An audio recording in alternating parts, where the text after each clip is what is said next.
This is episode 90 of The Place of Sound, and I'm your host, Kateryna Kalynovska. If you're tuning in for the first time, this show usually features audio projects produced in Comms 4501, a fourth-year digital media production course taught by Vincent Andrusani here at Carleton University. But today, we're doing something a bit different. I'm a Carleton student myself, majoring in media production and design, with a minor in communication and media studies. My program blends journalism with digital storytelling, from scripting and interviewing to building websites and interactive content. This episode is a collaboration with my fellow BMPT classmates. Over the winter, we took a course called Civic Engagement and Public Institutions Part 2, taught by Professor Caroline O'Neill. Our main assignment was to create a group podcast series, exploring civic issues through original interviews and narrative audio. Today, I'm sharing the first two episodes from one of those projects, a series called The City That Fun Forgot, Ottawa's Nightlife Dilemma. The first episode is The Cost of a Good Time by Kate Yoshida.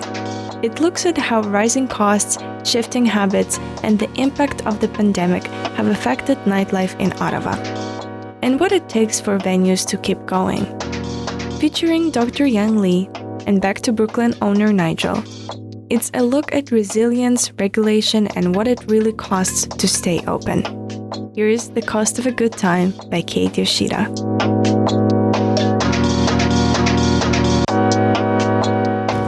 Welcome to The City That Fun Forgot, Ottawa's Nightlife Dilemma, a show where we dig into the question that's haunted Canada's capital for years. Is Ottawa as boring as people say?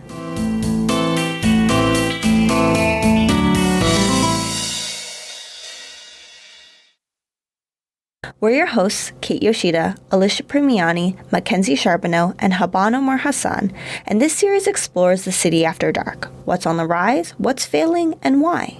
We're talking to bar owners, students, and artists to unpack the cultural, economic, and political forces shaping the city's nightlife.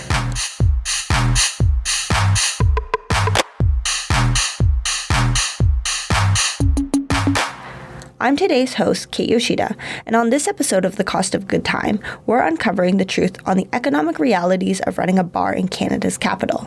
Is Ottawa's nightlife really dying, or is it becoming too expensive to keep the lights on?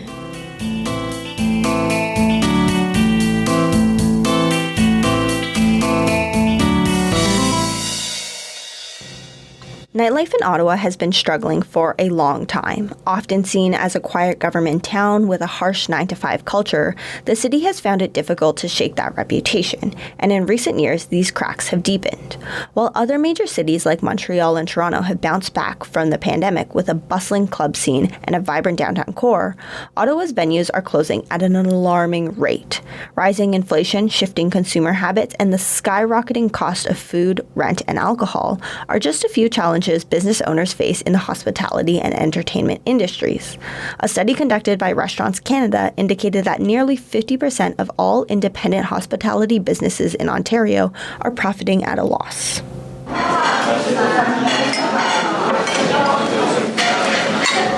To understand why Ottawa's nightlife is struggling today, we can't ignore the impact of COVID-19. The pandemic didn't just pause the party. It fundamentally changed how we socialize, how we spend, and what we value in a night out. When lockdowns first hit in March 2020, bars, clubs, music venues, and late-night restaurants were among the first to close and the last to reopen. For months, dance floors sat empty, patios were folded up, and entire entertainment districts like the Byward Market lost their energy. And even when these restrictions were lifted, the rebound wasn't immediate.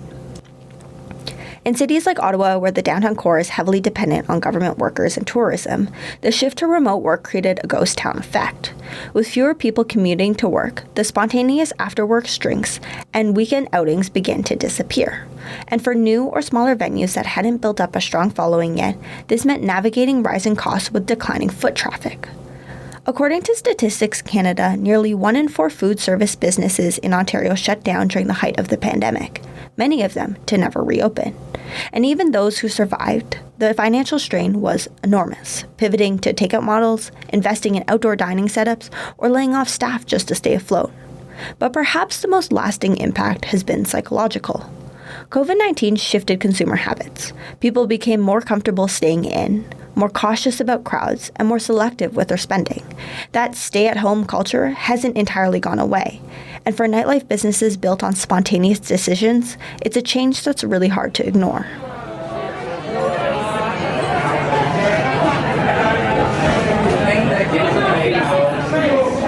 I spoke to Dr. Ian Lee, an associate professor for the Sprott Business School at Carleton University, about his insights on why consumers may be shifting their habits and how businesses are reacting to the economical shifts. Okay, well, first of all, thank you for joining me. I really appreciate it. You're welcome. How has inflation and rising interest rates impacted small businesses, especially nightlife establishments in Ottawa? There's two answers to that question. Inflation has generally affected small businesses writ large across the different sectors. I think it hits them harder than large businesses because small businesses are what economists call price takers. They don't have market power. Why? Because they're not big and powerful. They're just a little tiny establishment with 2 or 5 or 10 employees or 50 employees, which is nothing compared to a giant McDonald's or a giant chain of any kind.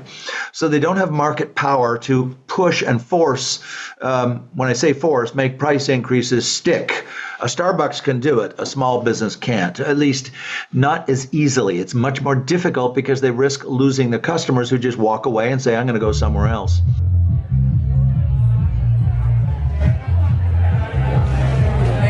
To get a closer look on how these economic pressures are playing out in real time, I spoke to one of the few independent spots still standing. Back to Brooklyn is a small bar and grill nestled in the heart of the Byward Market. Owned and operated by Nigel, someone who's been with the establishment since day one, Back to Brooklyn was opened just months before the COVID-19 pandemic struck Ottawa and forced the restaurant to quickly adapt to a new reality. Unlike long-standing venues in the area with a built-in base of regular customers, Nigel and his team were starting from the scratch, building their business during lockdown, abiding by mandatory curfews and the ever-changing regulations the city implemented. And even so, the bar is still standing today. According to the Ottawa Coalition of Business Improvement Areas, small businesses across the market have faced massive setbacks, with many nightlife staples closing their doors for good. From staffing shortages to surging costs in rent, food, and alcohol, the environment has only gotten more difficult to navigate. And yet, Back to Brooklyn is still pushing forward. I sat down with Nigel to talk about what it really takes to stay open in a city where fun is often an afterthought, and whether the rising cost of doing businesses is putting Ottawa's nightlife on the chopping block.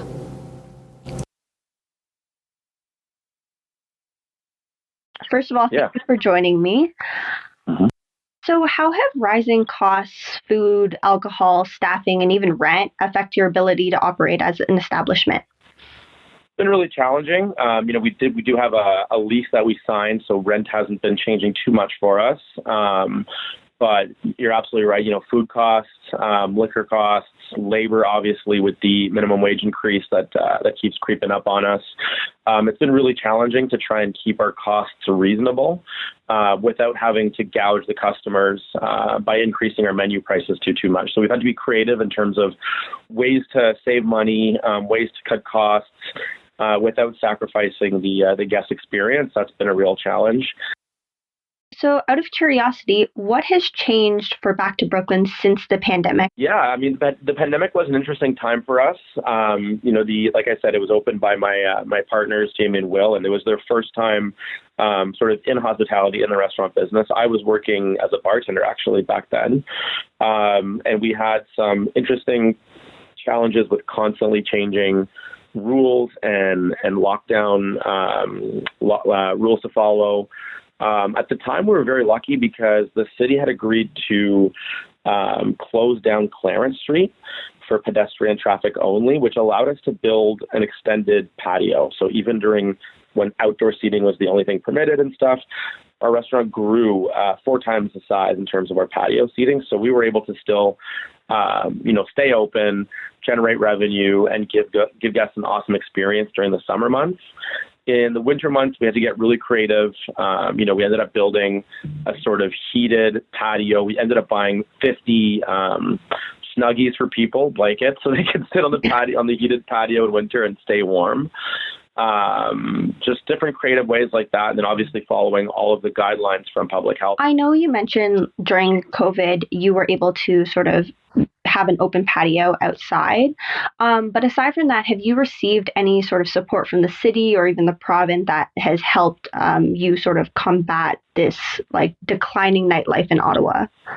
I'm sad to say, unfortunately not. You know, we've been really hoping for a bit more support, either at the municipal level, specifically, especially with Ottawa getting a nightmare. You know, I think I speak for the other managers and owners in the Byward Market that we were all very excited for some energized, reinvigorating spirit in the Byward Market when it comes to entertainment. I mean, it's called the nightmare, right? So night entertainment, just a little bit more fun things, reasons for people to get out of the house and make their way down to the Byward Market.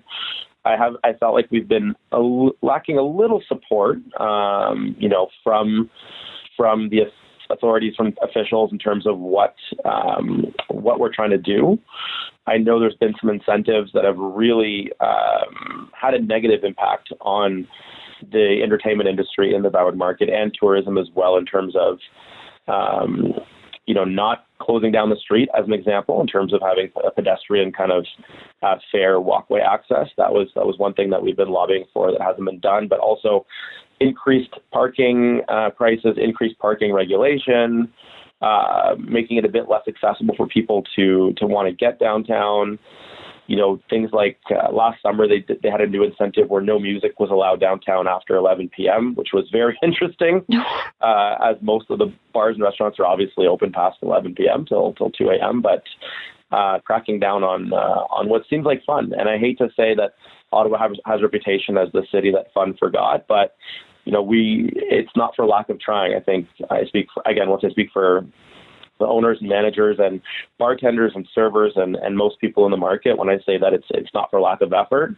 We are always looking to push the boundaries for ways that people can live their experiences and make memories and enjoy, responsibly and safely at night out on the town. But some more support from either the City of Ottawa or Nightmare or whatever would be much, much, much appreciated, so that we can bring back some of the fire and excitement and passion that people had for socializing and going out and spending nights out in the town that we had before COVID. Between rising costs, labor shortages, and the lingering effects of the COVID-19 pandemic, small businesses like Back to Brooklyn are doing everything they can to stay afloat. As Dr. Lee mentioned, these aren't just economical shifts, they're cultural ones too. People's habits have changed, and now businesses that once brought life to the city after dark are being forced to evolve or risk being left behind. So maybe Ottawa is not the city that fun forgot. Maybe it's a city in transition, one that needs a little more support, a little more vision, and a whole lot of heart to bring the nightlife back to life. Thanks for tuning into The Cost of a Good Time.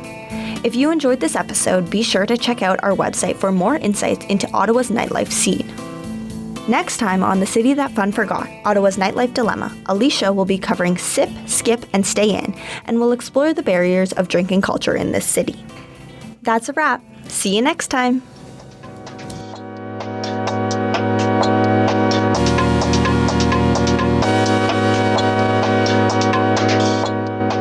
Thank you, Kate.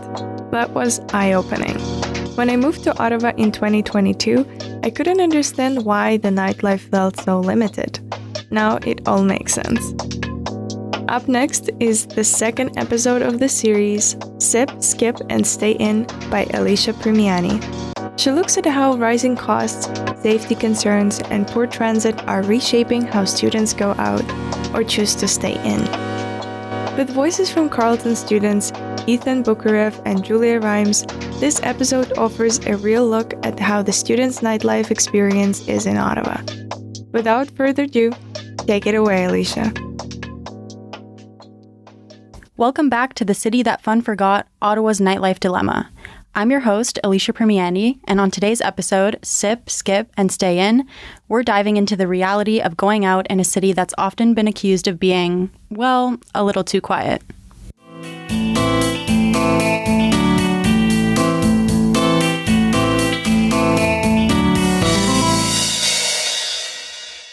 Ottawa has long struggled with its nightlife reputation. Rising drink prices, safety concerns, and unreliable public transit have made going out more of a strategic mission than a carefree night of fun. So what does this look like for young people who want to party? Is it as dull as some claim, or is there an underground culture that makes the most of what the city has to offer? In this episode, we will explore the consumer perspective by hearing from two students who navigate Ottawa's nightlife in different ways. First, there's the cost factor. Drink prices have surged over the years, and cover charges at clubs can be steep. According to a study by Shifter, the average cocktail in Ottawa costs around $12, which many skip altogether so they can drink at home before going out. This is commonly referred to as pre-gaming, a practice by students that has become an economic necessity. It may seem like a good thing that young people are making going out work for them and doing whatever they need to do to cut costs, but there are also risks involved. A study from the Journal of Behavioral Medicine found that people who pregame are over 4 times more likely to drink up to 5 times the recommended safe limit in a single night. They're also more than twice as likely to get into a confrontation while out. So, the high cost of drinks isn't just a financial barrier, it's a safety issue too. More on safety is the environmental risks. Reports from the Ottawa Police show a rise in nightlife-related incidents in Rideau Vanier, the heart of the city's bar and club scene. In 2022, the total number of reported cases in the ward reached 6,976 cases. Because of this, many students may feel unsafe, which can affect their nightlife experience. Young women in particular have raised concerns about harassment and the lack of security in certain areas. A study by the University of Ottawa found that women are much more likely than men to change their routines, avoid certain places, or even steer clear of specific people as a way to stay safe. Even if you manage to get around all these roadblocks, there's always the issue of getting home. Ottawa's transit system has a reputation for being reliably unreliable. Often, taking public transit is too time-consuming, especially late at night when service is slower. This leaves many to rely on expensive Uber rides to get back safely. In Uber's 2024 Canada Nightlife Index report, Ottawa ranked 4th in the country for nightlife demand, but many attribute this to the lack of late-night transit options.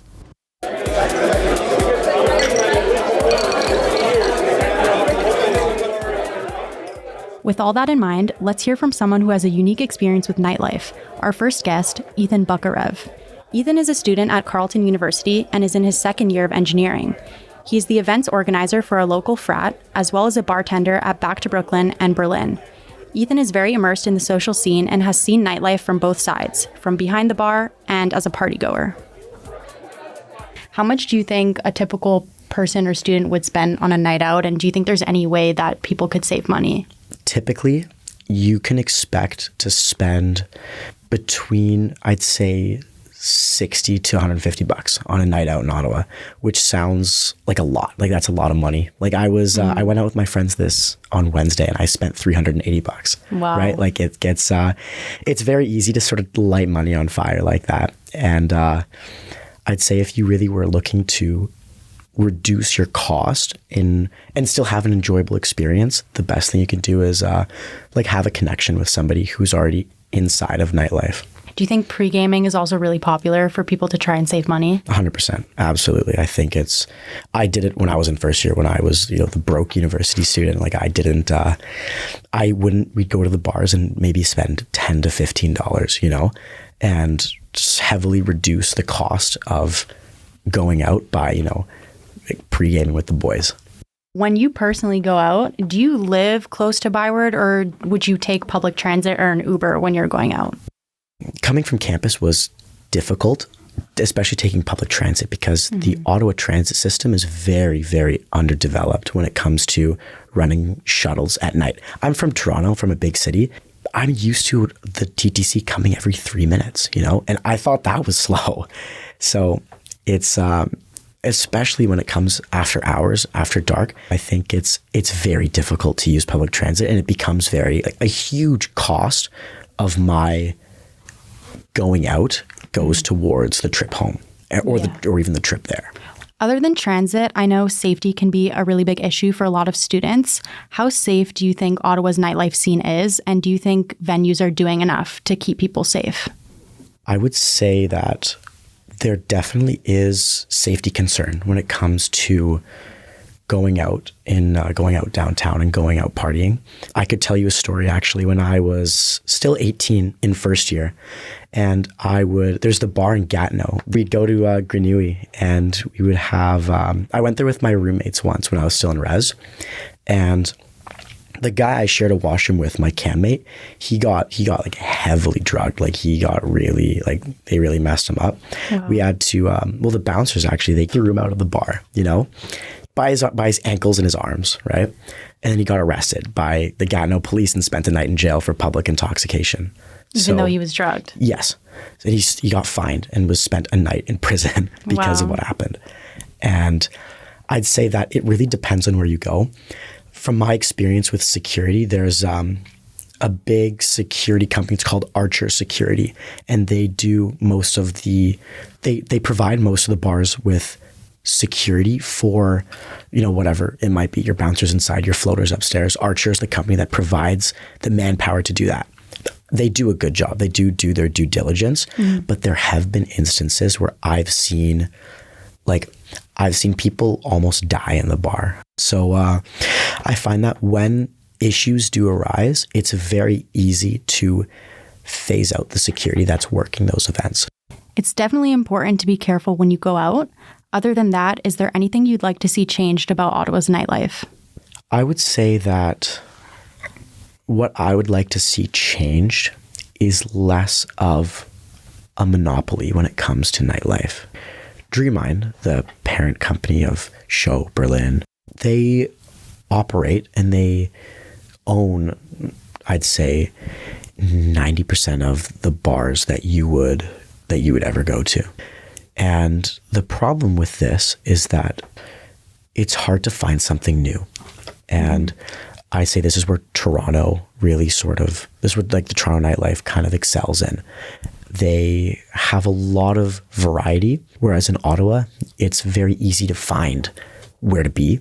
But after that, in my experience, I find that it's very, very difficult to find something else that is unique, something that's sort of competitive and trying to perform better than your Dreammind venue, which is what owns nightlife right now.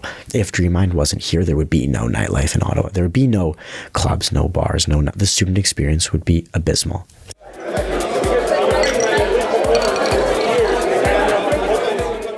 Ethan's experience highlights the struggle young people have with participating in Ottawa's nightlife. But are perspectives different between male and female students?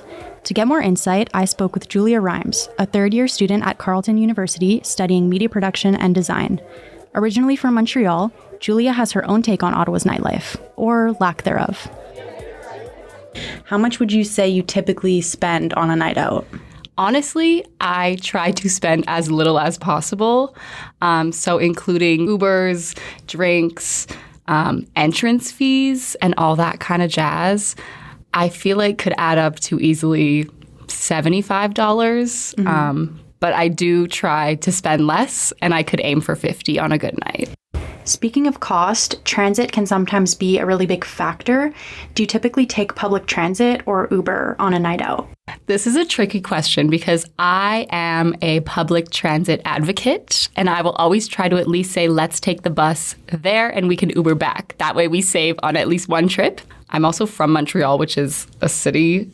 So I'm totally comfortable taking the bus, whereas some of my friends are not as comfortable. So you said you're from Montreal. Yes. Obviously, the party scene, I'm sure, is different there. Like, the public transit is a lot different. The social scene is different. Yes. How would you compare the Montreal nightlife scene to Ottawa's? What I have experienced is just that it tends to be busier. People are out much, much later. As you mentioned, the transit runs a bit later into the night. The metro is pretty reliable. I wish I knew more. I wish I had more experiences. But even just by word of mouth, I know that the Montreal nightlife is a little bit better than Ottawa's.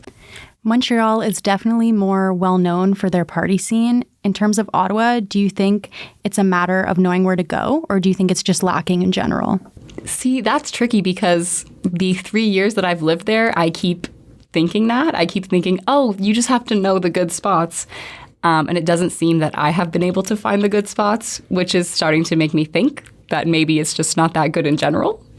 And again, when we go back to think about Montreal, I feel like there are just generally places that are open, there's people around. And we've mentioned this before, not even places where there's alcohol and drinking and dancing, super loud music, just third spaces where people can be out until a later hour. 100%. Which is not something that I have found in Ottawa as of yet. That is true, but it seems like you try and work your way around it. When you go out, is safety ever a big concern for you? And do you or your friends have to take any precautionary measures? We're definitely mindful and aware, at least by now, we're very aware of like how to act and who to avoid, whatever it might be. There have been some instances where, you know, there's been comments made by men and women, people our age, people older, not even necessarily a certain demographic of people, but just comments in general on the street that make you feel uncomfortable.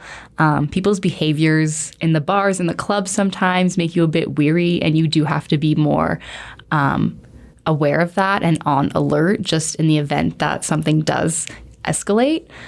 Staying in a group definitely helps, and communicating that with your friends, being aware of what's going on, hyper aware even, especially as a woman.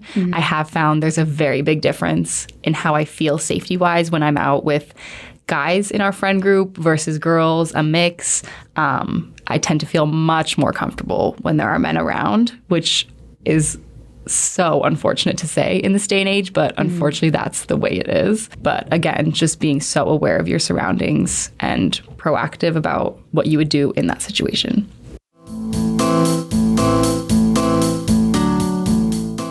So what does Ottawa's nightlife say about the city itself? If you ask Ethan and Julia, the party scene is there and it has potential, but it's not the most accessible as of right now.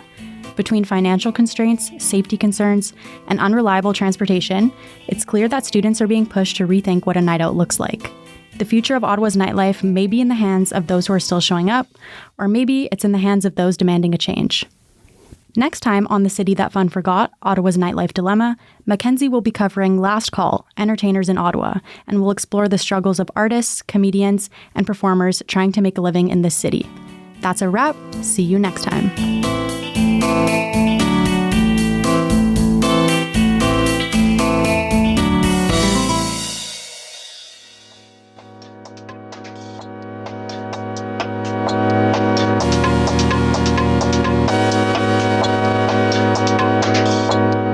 I definitely relate to the experiences shared in this project.